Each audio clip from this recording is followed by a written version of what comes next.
بھائی سوال یہ ہے کہ حدیث کا مفہوم ہے کہ آپ صلی اللہ علیہ وسلم نے فرمایا فرقے میں نہ بٹو، تو یہ ہمارے چاروں اماموں نے الگ الگ فرقے کیوں بنا لیے؟ آج کل لفاظی بہت ہے مارکیٹ میں، قرآن کی آیتوں کو غلط فٹ کرنا، جو آیت جدھر کی نہیں تھی اس کو اٹھا کے کہیں اور لگا دی. ایک صاحب مجھے کہنے لگے قرآن مجید میں اللہ تعالیٰ کا ارشاد ہے وَاعْتَصِمُوا بِحَبْلِ اللَّهِ جَمِيعًا وَلَا تَفَرَّقُوا، قرآن کہہ رہا ہے اللہ کی رسی کو مضبوطی سے تھام لو اور فرقوں میں نہ بٹو. تو آپ نے تو 4 فرقے بنا لیے، حنفی، مالکی، شافعی، حنبلی، اور اس کی ذیلی شاخیں بھی آج کل نکل آئی ہیں. تو میں نے کہا کہ اس آیت کا شان نزول ہی دیکھ لیتے، تو اس آیت یہ آپ کے خلاف ہے، یہ ہمارے خلاف نہیں ہے.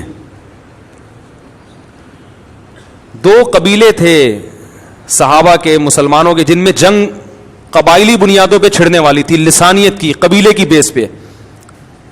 اللہ نے ان سے کہا کہ اللہ کی رسی کو مضبوطی سے تھام لو، آپس میں لڑو مت. یہاں تفرقو کا مطلب فرقہ پرستی نہیں ہے، آپس میں بٹو نہیں، یعنی ایسا بٹنا جس سے لڑائی پیدا ہو رہی ہو. یہ کوئی اختلافی مسائل کی جنگ نہیں ہو رہی تھی ان 2 قبیلوں میں، یہ قبائلی جنگ تھی کہ ہم اوس تم خزرج، ہمارا قبیلہ ایسا تمہارا ایسا.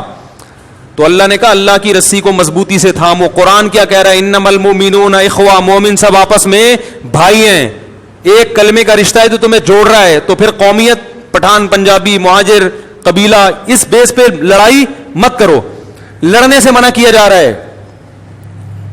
اور میں نے کہا جب سے آپ نے 5واں فرقہ نکالا ہے یہ لڑائی کم نہیں ہوئی ہے بلکہ بولو بھائی بڑی ہے.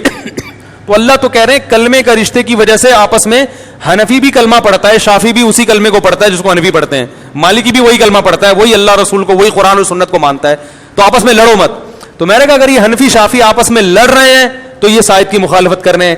لڑ نہیں رہے تو قرآن و سنت کی تشریح میں اگر اختلاف یہ اس آیت کے میں داخل ہے تو یہ تو سب سے پہلے صحابہ نے کیا ہے. یہ سارے اختلافات تو ہمیں صحابہ میں ملتے ہیں. ایک صحابی ایک حدیث کی تشریح یہ کر رہے ہیں، دوسرے اس حدیث کی تشریح کچھ اور کر رہے ہیں، مگر لڑ نہیں رہے. کیا ہو گیا بھائی صحابہ میں امام کے پیچھے فاتحہ پڑھنے والے بھی، امام کے پیچھے فاتحہ کو ناجائز کہنے والے بھی، مگر پھڈا انہوں نے نہیں کیا، اور ایسا کام بھی نہیں کیا جس سے پھڈا پیدا ہو. کیا مطلب؟ عبداللہ بن مسعود رفع الیدین کے قائل نہیں تھے، مگر ان نے کوئی ایسا بیان نہیں داغا جس سے رفع الیدین والوں کے جذبات مجروح ہوتے ہوں اور وہ لڑائی پہ آ گئے ہوں یا وہ کمنٹس میں گالیاں لکھ کے دے رہے ہوں. عبداللہ بن عمر رفع الیدین کے قائل تھے، انہوں نے کوئی ایسا بیان رفع الیدین نہ کرنے والوں کے خلاف نہیں دیا کہ جو رفع الیدین کا قائل نہیں ہے. ہاں جو قائل ہو کے نہ کرے اس کے مخالفت ان سے ملتی ہے، لیکن جو قائل ہی نہیں ہے اس کے بارے میں انہوں نے کوئی ایسا بیان دیا ہو جس سے اس کے جذبات مجروح ہو جائیں کہ یہ حدیثی کو نہیں مانتے، یہ ایسے ہیں، یہ ویسے ہیں. ایسا کوئی عبداللہ بن عمر کا بیان ہمارے پاس موجود نہیں ہے. آج جتنے لوگ یوٹیوب پہ بیٹھے ہوئے ہیں جو فرقہ پرستی کے خلاف جہاد کر رہے ہیں، خدا کی قسم فرقہ پرستی کو پروموٹ کر رہے ہیں. وہ نہیں آ رہی بات، کیونکہ حنفی، شافعی، مالکی، حنبلی تو جب سے یہ ائمہ دنیا میں آئے ہیں انہوں نے ریسرچ کی ہے، اور ان کی ریسرچ کو کتابوں کی شکل میں مدون کیا گیا ہے. تو ان کی ریسرچ کو فالو کرنے والے کو اسی امام کی طرف منسوب کیا جاتا رہا ہے. یہ کام تو صدیوں سے ہو رہا ہے، لیکن امت لڑی نہیں ہے، لڑ پہلی دفعہ رہی ہے. تو میں نے بتایا کہ جہالت کا دور ہے، کون سی آیت اٹھا کے کدھر فٹ کریں گے، کون سی آیت اٹھا کے ادھر فٹ. دیکھو حرمین کے امام وہ حنبلی ہیں، وہ زور سے آمین کہتے ہیں، رفع الیدین کرتے ہیں. ہم وہاں آہستہ آمین کہتے ہیں، رفع الیدین نہیں کرتے. کبھی آپ نے دیکھا کہ حرم میں کسی نے پکڑ کے آپ کو مارا ہو؟ ہے بھائی؟ چترول لگائے ہو کہ تو حدیث کو نہیں مانتا، تو یہ کرتا ہے، تو وہ، اور یہ صدیوں سے ہو رہا ہے. 700 سال وہاں پر حنفیوں کی حکومت تھی، اس وقت رفع الیدین نہیں ہوتا تھا. ائمہ حرم جو حنفی تھے وہ رفع الیدین نہیں کرتے تھے. انہوں نے کبھی رفع الیدین کرنے والوں کو پکڑ کے ان کے خلاف کلپ نہیں بنایا کہ یہ حدیث کے منکر یہ یوں یا یوں. اگر کسی نے بنایا تو غلط کیا ہے.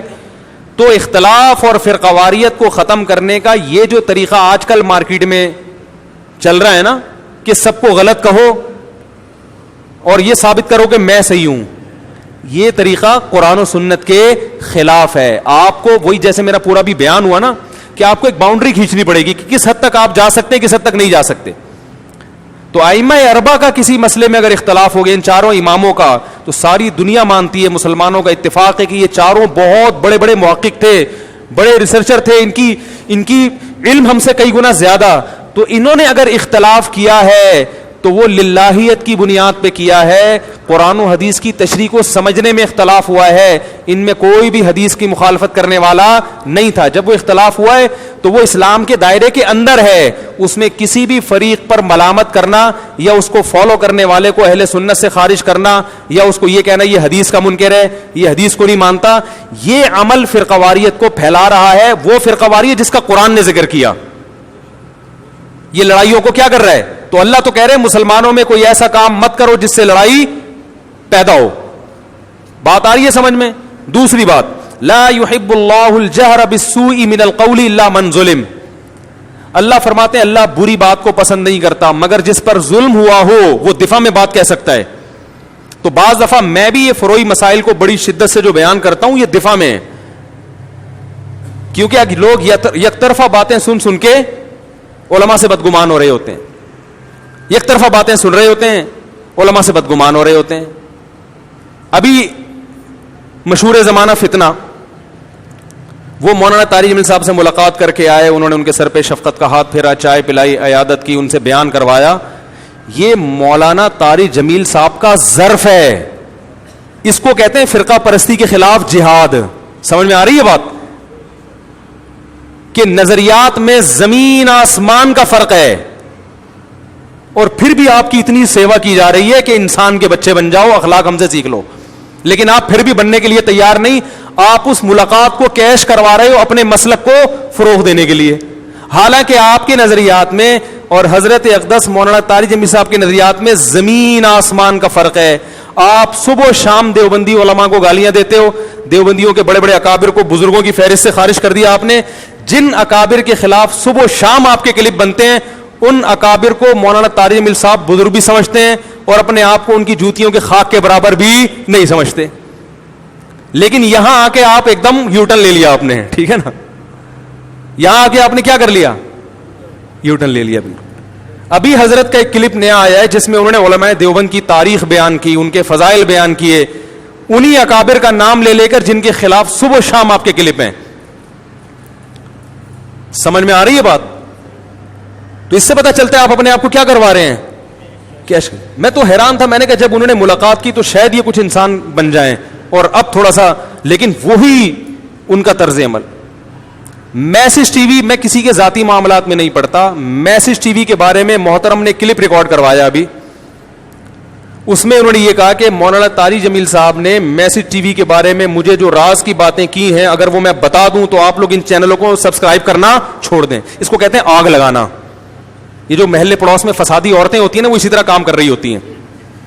ارے بھائی تو یا تو ان کے راز کو فاش ہی نہ کر, اور کرنا ہے تو پھر پورے طریقے سے کرو.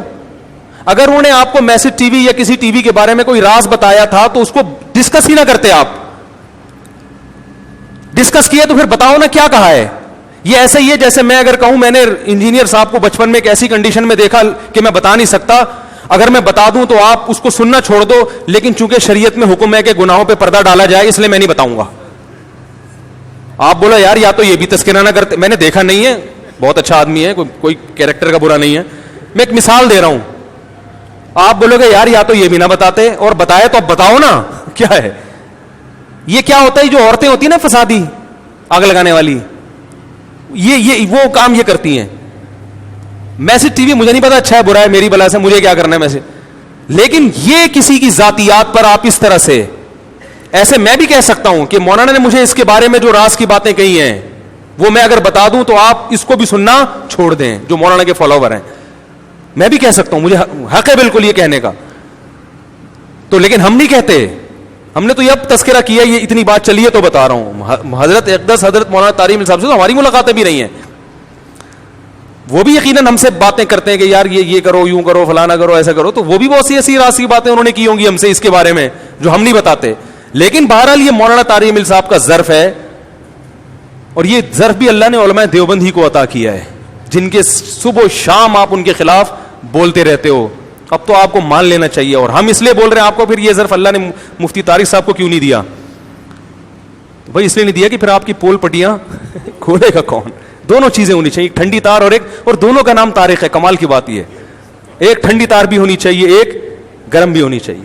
تو میں نے محترم سے کچھ سوالات پوچھے ہیں, میں دوبارہ کر لیتا ہوں کیونکہ یہ سامنے بیٹھنے کے لیے تیار نہیں ہے. تو مولانا نے جو آپ کے سر پہ ہاتھ رکھا, یہ آپ کی فضیلت کی خدا کی قسم دلیل نہیں ہے, کیونکہ مولانا تو علماء دیوبند کے ایک چراغ ہیں. وہ ٹھیک ہے دیوبندی اپنے نام کے ساتھ نہیں لگاتے, فرقہ پرستی کو ہوا نہیں دیتے, تو نام تو ہم بھی نہیں لگاتے. میں نے تو اپنے نام کے ساتھ دیوبندی ہٹایا ہے.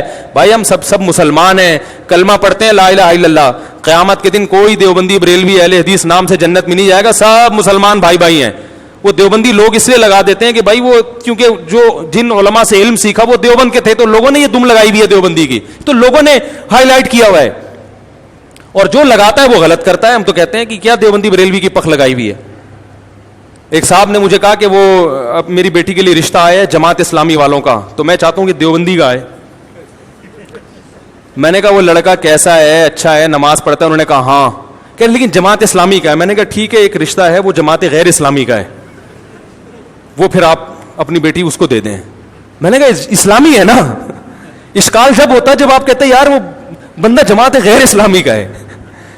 میں نے کہا بھائی نماز پڑھتا ہے 5 ٹائم, کلمہ پڑھتا ہے, جو اس اہل سنت کے بنیادی عقائد ہیں ان کو مانتا ہے, تو بھاڑ میں جائے جماعت. میں نے کہا تم نے کوئی الیکشن میں کھڑے ہونا ہے یا سیاست کرنی ہے, تو پھر تمہیں یہ ہوگا بھائی جماعت اسلامی سے رشتہ داری ہوگی تو JUI والے بفر جائیں گے, ٹھیک ہے نا. رشتہ آیا JUI کا, تو میرے تعلقات ہیں PTI سے, تو کہیں JUI PTI والے. تو اگر کوئی سیاست کرنی ہے تو پھر تو یہ دیکھا جاتا ہے جماعت اسلامی ہے یا JUI ہے یا PTI ہے. اور اگر بچی کا گھر بسانا ہے تو بھائی تمیز کا انسان ہونا چاہیے. صحیح ہے نا, انسان کا بچہ کہیں سے بھی ملے شادی کر دو اس سے. تو یہ تو لوگ ہم سے خود ہمارے ناموں کے ساتھ دم لگا کے, اس نے جو ہم چمچا بٹھایا ہوا نا سوال پوچھنے کے لیے سامنے, وہ چمچا جب بھی میرا نام لے گا تو کہے گا کراچی کے ایک دیوبندی مفتی نے یہ سوال کیا ہے. حالانکہ بولنا چاہیے بھی کراچی کے کسی مفتی صاحب نے یہ سوال کیا, یہ میرا نام لے لے. یہ دیوبندی کی پخ لگا کے فرقواریت کو ہوا دی جا رہی ہے تاکہ سب علماء دیوبند کے خلاف ہوں. جب وہ میرے خلاف بیان دے گا تو یہ دیوبندیت کے خلاف. تو یہ فرقہ پرست لوگ ہیں, یہ فرقواریت کو بڑھا رہے ہیں, کم نہیں کر رہے, لیبل لگا رہے ہیں بڑے اچھے اچھے. میں 13 سال کی عمر سے بیان کر رہا ہوں, 13 سال کا جب میں تھا نا اس وقت سے بیان کر رہا ہوں. میری زندگی گزر گئی, کبھی میں نے ممبر پہ دیوبندی بریلوی ڈسکس نہیں کیا. یہ تو لوگوں نے پھر ایسی باتیں کر کر کے ہمیں مجبور کیا ہے, کبھی نہیں کرتا تھا میں. اور اہل حدیث حضرات آتے ہیں, ابھی پرسوں کے اہل حدیث آئے لندن سے, بڑی گپ شپ ہوئی ہے, سنتے کب سے آ رہے ہیں, بڑے اچھی دوستی ہیں, تعلقات ہیں.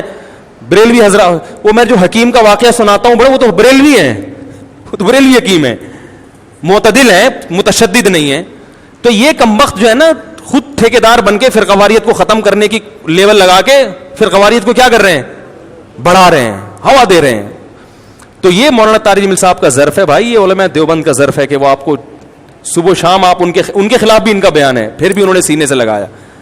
اور یہ ایک بات آپ سے عرض کروں میں, ڈاکٹر ذاکر نائک اللہ تعالیٰ ان کی عمر میں برکت دے, بڑا کام لیا, ان پر تو پابندیاں لگ رہی ہیں جو اصل میں ان پہ نہیں بلکہ اسلام پہ لگ رہی ہیں. کیونکہ اس زمانے میں یہ جو لبرل لوگ ہیں نا ویسے بڑے براڈ مائنڈیڈ بنے پھرتے ہیں کہ اپنی اظہار رائے کا ہر شخص کو. ابھی ملیشیا میں انہوں نے بہت بڑا جلسہ ہوا ہے, بہت زیادہ لوگ تھے, تو وہ ملیشیا کی گورنمنٹ نے سنا ہے کہ پابندی لگا دی ان کے اوپر. وہ تھوڑا سا کوئی دائیں بائیں کچھ بات سیاست پہ کر لی ہوگی انہوں نے. تو اصل میں ہو کیا رہا ہے کہ جو بھی اسلام کی بات کر رہا ہے نا اس کا گلا گھوٹا جا رہا ہے, اس کا گلا گھوٹا جا رہا ہے. لبرل لوگ جو ہیں, لبرل لوگ وہ کہنے کی حد تک یہ کرتے ہیں کہ آزادی ہے, لیکن حقیقت میں اسلام کے علاوہ ہر ایک کو آزادی ہے. اصل بات یہ ہے, اگر یہی ہندو کی تقریر ہوتی کوئی پابندی نہیں لگتی, کسی عیسائی کی ہوتی کوئی پابندی نہیں لگتی. وہ ایک بندہ اسلام کو ڈیفائن کر رہا ہے تو اس پہ پابندیاں لگ رہی ہیں. تو میں آپ کو اپنے اکابر کی کچھ تھوڑی سی باتیں بتاؤں. ڈاکٹر ذاکر نائک سے سب عقیدت رکھتے ہیں, اور ڈاکٹر ذاکر نائک سے ہمیں جتنی عقیدت ہے اس سے کئی گنا زیادہ ڈاکٹر ذاکر نائک کو مفتی تقی عثمانی صاحب سے عقیدت ہے. بات آ رہی ہے سمجھ میں؟ وہی حضرت مفتی تقی عثمانی صاحب جن کے خلاف ابھی انجینئر نے ایک کلپ بنایا اور ان کا مذاق اڑایا ہے کہ انہوں نے ایک کرامت بیان کی امام حنیفہ کو وضو کے پانی سے گناہ دھلتے ہوئے نظر آتے ہیں. سمجھ رہے ہو؟ چونکہ آپ انجینئر ہو اس لیے آپ ڈاکٹر مفتی تقی عثمانی صاحب کی مینٹل اپروچ تک بھی نہیں پہنچ سکتے, ان کے مقام تک بھی نہیں پہنچ سکتے, اور آپ کو کرامت کا فرق بھی پتہ نہیں ہے. کرامت میں سب کچھ ممکن ہے, گناہ بھی دھلتے ہوئے نظر آ سکتے ہیں. انہوں نے حدیث پیش کی ہے کہ اللہ تعالیٰ تو ستار ہے, گناہوں پہ پردہ ڈالتا ہے, تو اللہ کیسے امام حنیفہ کو گناہ دکھا سکتا ہے؟ کہاں کی حدیث کہاں جوڑ رہا ہے کمبخت. یہ تو گراؤنڈ ریئلٹی ہے کہ اللہ اکثر تو گناہ پہ پردہ ڈالتا ہے, لیکن گناہ سے پردہ اٹھتا بھی تو ہے نا. دنیا میں کتنے لوگ ہیں جن کے گناہ فاش ہو جاتے ہیں. تو اللہ نے اگر اپنے کسی بندے کے سامنے اس کو فاش کر دیا تو یہ نہ قرآن کے خلاف اور نہ حدیث کے خلاف ہے. اکثر تو ایسا ہی ہوتا ہے, لیکن کبھی کبھار اللہ اس عادت کے خلاف. اور اللہ نے بھی ایسے شخص پر پردہ اٹھایا جس کے بارے میں اللہ کو پتا ہے کہ وہ دوسروں کے سامنے نہیں بیان کرے گا. تو کرامت میں سب کچھ ممکن ہے. تو حضرت مفتی تقی عثمانی صاحب نے امام حنیفہ کی کرامت بیان کی, جس کرامت کو لکھنے والے بڑے مستند علماء ہیں. تو یا تو ان مستند علماء کا مذاق اڑاتا, لیکن مذاق کس کا اڑایا جا رہا ہے؟ مفتی تقی عثمانی صاحب کا. کیوں؟ ان کو دیوبندی سمجھا جاتا ہے, وہ علماء دیوبند کے سروں کے تاج سمجھے جاتے ہیں. پتہ یہ چلا کہ آپ کو ایک مخصوص مسلک سے بیر ہے, ٹھیک ہے نا, ورنہ آپ فضائل صدقات کا مذاق نہ اڑاتے. فضائل اعمال اور فضائل صدقات میں جو واقعات جن کتابوں کے ریفرنس ہیں ان کتابوں کے مؤلفین کا مذاق اڑانا چاہیے آپ کو, اور ان مؤلفین میں بڑے بڑے محدثین ہیں, لہذا آپ ان کا مذاق اڑانے کے لیے تیار نہیں. آپ پی گئے وہ سب, ڈال کس پہ دیا؟ شیخ الحدیث مولانا زکریا. یہ باتیں اگر میں سامنے انجینئر کے بیٹھوں اور میرا لائیو کیمرہ ریکارڈنگ کر رہا ہو تو میں اس کے علاوہ اس سے بھی خطرناک باتیں سینے میں لے کے بیٹھا ہوا ہوں, لیکن وہ سامنے بیٹھنے کے لیے تیار اسی وجہ سے نہیں ہے.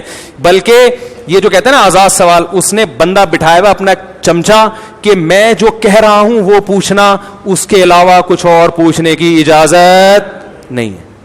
بات آ رہی ہے سمجھ؟ منع کیا بھائی یہ نہیں پوچھ لینا. مثلاً کیا کیا پابندی لگائی ہوئی ہے نہیں پوچھنا, یہ میں بتا دوں. اس نے یہ کہا ہے کہ مفتی طارق مسعود صاحب نے ایک سوال میں نے بتایا تھا کہ حضرت حسن رضی اللہ تعالیٰ عنہ نے بہت ساری شادیاں کی ہیں, بہت ساری, 100 سے اوپر روایتیں ملتی ہیں. تو اس نے فوراً میں, اور اس کی میں نے ریزن بھی بیان کی تھی, جو الزام ان پہ لگتا ہے اس کو پورا ڈیفائن کیا تھا کہ یہ کوئی توہین نہیں ہے, وہ وجہ کیا تھی ان شادیوں کی وہ بھی بیان کی تھی پوری ڈیٹیل سے.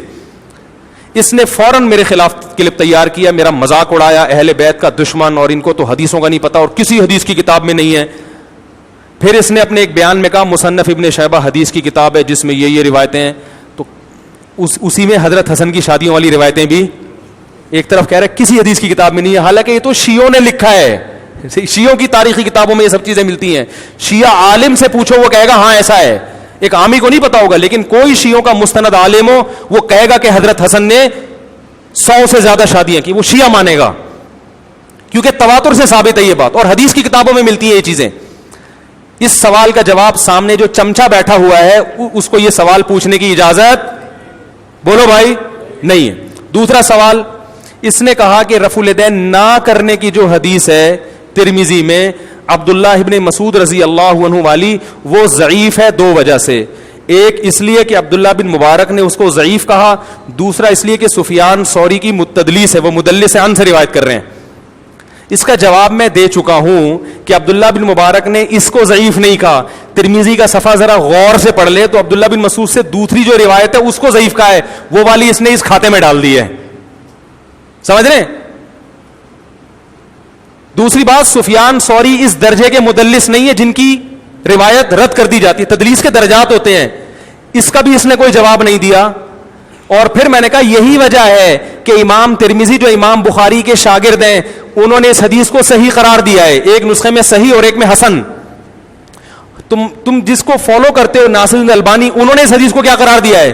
صحیح قرار دیا. پی گیا. سامنے جو چمچا بیٹھا ہے اسے اجازت نہیں ہے کہ 1 سال ہو گیا میرا یہ جواب دیے ہوئے, لیکن چمچے کو اجازت نہیں ہے کہ 1 سال سے میرا یہ سوال گھوم رہا ہے, اجازت نہیں ہے کہ یہ والا سوال مجھ سے بولو بھائی پوچھ لو, ٹھیک ہے نا. میں نے کہا تھا کسی حدیث میں نہیں ملتا کہ عورت آہستہ لبیک کہے گی, عورت آہستہ صفا مروہ کی سعی نہیں کرے گی. اس نے کہا کہ یہ لو مفتی صاحب حوالہ, کلپ کا نام ہی یہ رکھا ہے, میری تصویریں لگا لگا کے تو اپنے آپ کو پروموٹ کرتا ہی ہے. کبھی مفتی تقی صاحب کی تصویر لگی ہوگی, کبھی مولانا طالب میں, کبھی میری تے لگی ہوگی. تو اس کا میں نے سوال کیا, کوئی حدیث نہیں, تو حدیث کے بجائے صحابہ کے آثار پیش کر دی, عبداللہ بن عمر کا ارشاد, اور وہ بھی ضعیف. ابن جریج مدلس عن سے روایت کر رہا ہے. اس سوال کا جواب سامنے جو چمچا بیٹھا ہے اسے پوچھنے کی اجازت. اور میں نے کہا تھا اس پر اجماع ہے کہ عورتیں مرد, امام حنیفہ بھی, امام شافعی بھی, امام مالک بھی, امام احمد حنبل بھی قائل ہیں. چاروں فقہ کی, چاروں ائمہ سے جو تواتر سے جو ان کی کتابوں میں نقل چلا آ رہا ہے وہ یہی ہے کہ عورت سمٹ کے نماز پڑھے گی. اجماع خود ایک دلیل ہوتی ہے. اجماع امت خود کیا ہے, ایک دلیل ہے. اس کا جواب یہ دیا کہ دیوبندی بریلیوں کا اجماع ہے. اب یہ امام حنیفہ, امام شافعی ایک دیوبندی بریلیوں کا, اور امام بخاری ایک روایت لے کر آئے کسی تابعیہ یا صحابیہ سے کہ وہ مردوں کی طرح نماز پڑھتی تھی, بس اس کے علاوہ کوئی روایت نہیں ہے. اب دیکھو امام بخاری کے الفاظ کہ وہ مردوں کی طرح پڑھتی تھی, اس سے پتا چلا کہ اس زمانے میں عورتیں اور مردوں کی نمازیں الگ الگ تھیں. خود اتنی سینس ہوتی نا انجینئر میں, جو جس کو اللہ نے پنکھے ٹھیک کرنے کے لیے پیدا کیا ہے,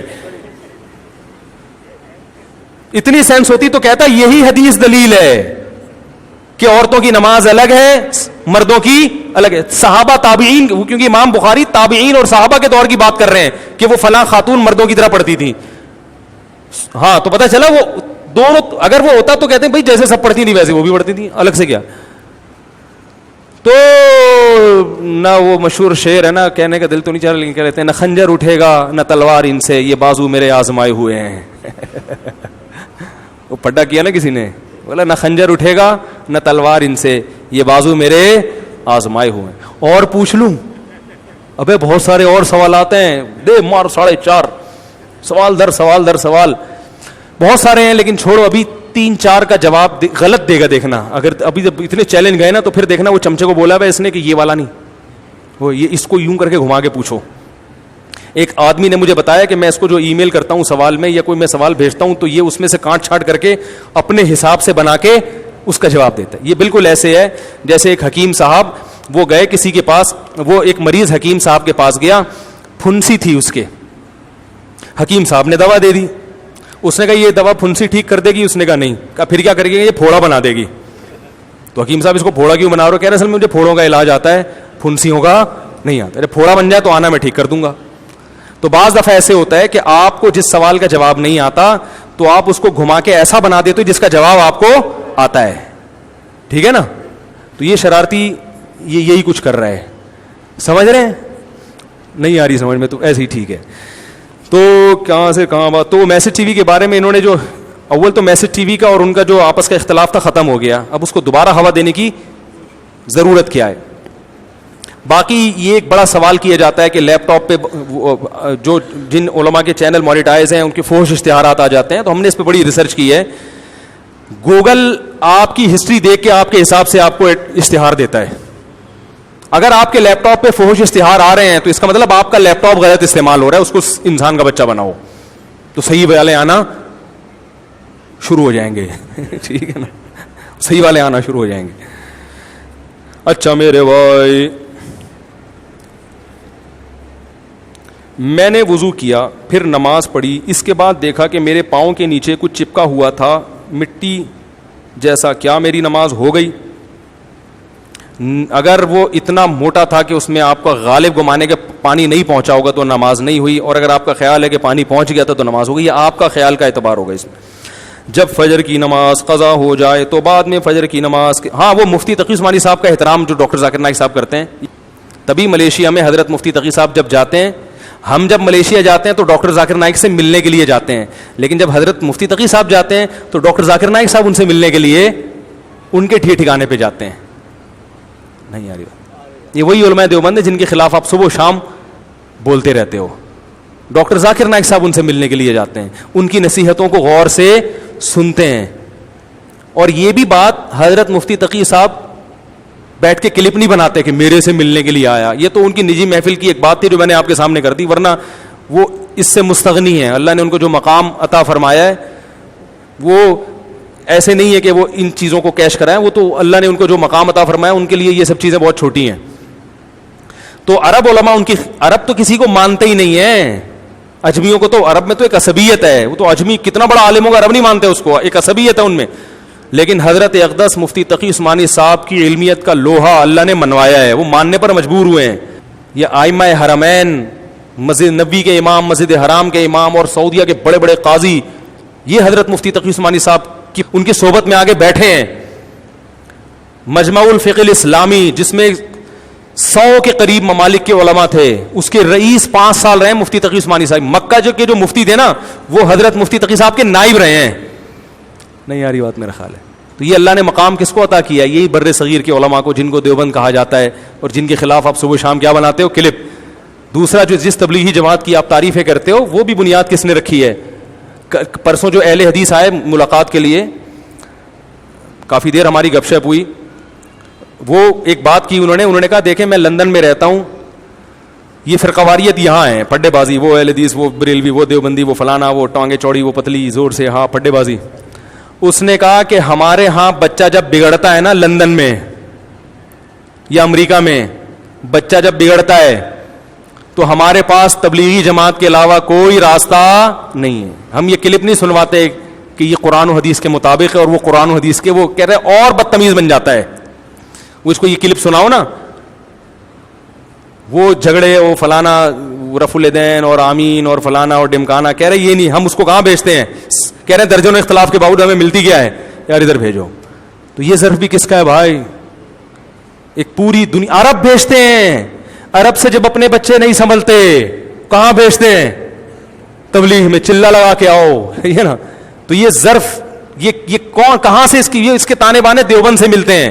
پوری دنیا میں ایک ایسا نیٹ ورک بنا دیا کہ آپ کا بچہ بھی بگڑے گا, اللہ نہ کرے میرا بھی بگڑ جائے, تو مجھے ان کے علاوہ کوئی راستہ نظر نہیں آتا کہ پہلے چلا لگوا لو, تھوڑا سا انسان کا بچہ بن جائے, پھر ٹانگیں چوڑی کرواؤں گا میں یا پتلی کرواؤں گا. وہ بات کی بات ہے, انسان کا بچہ تو بناؤ اس کو. بلکہ وہ تبلیغ میں چلا لگا کے یہ مسائل ہی نہیں رہتے اس کو. وہ کہتا ہے نماز پڑھو تکبیر اولیٰ کے ساتھ, ان چیزوں پہ آتا ہے. وہ سمجھ رہے کہ نہیں سمجھ رہے؟ علماء کا احترام, مسائل کا علم علماء سے. تبلیغ میں ایک چیز سکھائی جاتی ہے, مسائل کا علم علماء سے, فضائل کا علم تبلیغ کے حلقوں سے. تبلیغ میں تو کہیں نہیں سکھایا جاتا مسائل کا علم انجینئر اور پروفیسر سے ہے بھائی, کہیں دیکھا آپ نے بھائی علماء سے. وہ ایک اصول ہے بھائی, ہر چیز اس کے اہل سے ملے گی. تبلیغ میں بالکل مسائل نہیں بیان کیے جاتے بھائی. جس کو جس عالم پر اعتماد ہے اس سے مسئلہ پوچھے, دوسرے کے خلاف انگلی نہ اٹھے. کیسا بہترین خوبصورت اصول بیان کر دیا انہوں نے. تو ڈاکٹر ذاکر نائک کی جو بہت زیادہ محنت ہے, اس میں بڑا کردار حضرت مفتی تقی عثمانی صاحب کی کتابوں کا ہے. سمجھ رہے ہیں کہ نہیں سمجھ رہے؟ ان کی ریسرچ ہے جن سے انہوں نے, اور باقی بھی جو ہے وہ احمد دیدات سے ڈاکٹر ذاکر نائک نے سیکھا. اور احمد دیدات کے تانے بانے بھی جا کے دیوبند سے ملتے ہیں. مولانا حبیب کیرانوی صاحب کی تحقیقات ہیں جن سے احمد دیدات نے فائدہ اٹھایا ہے. میں یہاں دیوبندیت کے پرچار کے لیے نہیں بیٹھا, میں تو صرف دفاع میں تو اللہ نے کہا نا کہ بول سکتے ہو. ہماری بلا سے کوئی دیوبندی ہو, بریلوی ہو, اہل حدیث ہو, ہماری صحت پہ کوئی فرق نہیں پڑتا. قیامت میں یہ سوال بالکل بھی نہیں ہوں گے. میں تو صرف یہ کہہ رہا ہوں کہ جن کے خلاف صبح و شام آپ بولتے ہو, اللہ نے ان کو یہ مقام عطا فرمایا. سمجھ رہے کہ نہیں سمجھ رہے؟ تو آپ نہ بنے دیوبندی, نہ آپ کریں, لیکن آپ ان کے یہ فضائل سیکھیں. اور مولانا اشرف علی تھانوی رحمہ اللہ تعالی, جن کے بارے میں آپ کہتے ہیں انہوں نے اللہ کے نبی کے نام کا کلمہ پڑھا اور یوں تھے اور وہ تھے, حضرت اقدس مولانا طارق مل صاحب انہیں مجدد ملت سمجھتے ہیں, انہیں وقت کا ولی اللہ سمجھتے ہیں. تو آپ کو چاہیے تھا نا کہ آپ جا کے ان سے پوچھتے کہ حضرت آپ میرے سر پہ شفقت کا ہاتھ رکھ رہے ہیں, تو ایکسکیوز می پلیز ایک سوال ہے آپ سے. آپ تو حضرت اشرف علی تھانوی کو اتنا نیک پرہیزگار سمجھتے, انہوں نے تو اپنے نام کا کلمہ پڑھایا ہے بھائی, انہوں نے تو اپنے نام کا کلمہ پڑھایا. تو مولانا پتہ کیا کہتے ہیں مفتی طارق مسعود صاحب سے اس کا جواب جا کے پوچھو, یہاں آئے ہو چائے پینے کے لیے, عیادت کرو, پتلی گلی سے نکلو. وہ کبھی بھی رجوع نہیں کرتے کہ ہاں کلمہ پڑھایا تو تم چونکہ حق پرست ہو, تم نے میرا چینل ڈی مونیٹائز کرا دیا, تمہارے کہنے سے میں نے چینل ڈی مونیٹائز کر لیا, اتنی حق پرستی ہے تم میں, تو اب تمہارے کہنے سے اشرف علی تھانوی رحمۃ اللہ علیہ کو میں ولی اللہ سمجھنا چھوڑ دوں گا. نہ وہ کہیں گے انسان کا بچہ بن, ٹھیک ہے نا. اتنے بڑے بزرگ کو کیا کہہ رہا ہے جنہوں نے اتنا کام کیا. تو اور جو تو کہہ رہا ہے کلمہ پڑھایا, تو خود کامن سینس کی بات کر. ختم نبوت کا تو کام سب سے زیادہ انہوں نے کیا, ان کے شاگردوں نے کیا ہے. پوری دنیا میں جو تحریکیں چلی ہیں ختم نبوت کی, اس کی تو بنیادیں, وہ اگر نبی کو آخری نبی نہیں سمجھتے اور اپنے نام کا کلمہ پڑھواتے تو ان کے شاگرد ہوتے ختم نبوت کا کام کرنے والے, وہ یہ سمجھاتے آپ کو. لیکن آپ نے بڑی عقل مندی کی, اس قسم کے ٹاپک وہاں نہیں چھڑے, آپ کی بھی عزت ہوئی اور تمیز سے آپ باہر آ گئے, اور آپ کو ایک کلپ بنا کے یوٹیوب پہ اپنے سبسکرائبر بڑھانے کا موقع حضرت اقدس نے دے دیا. یہ ان کا ظرف ہے.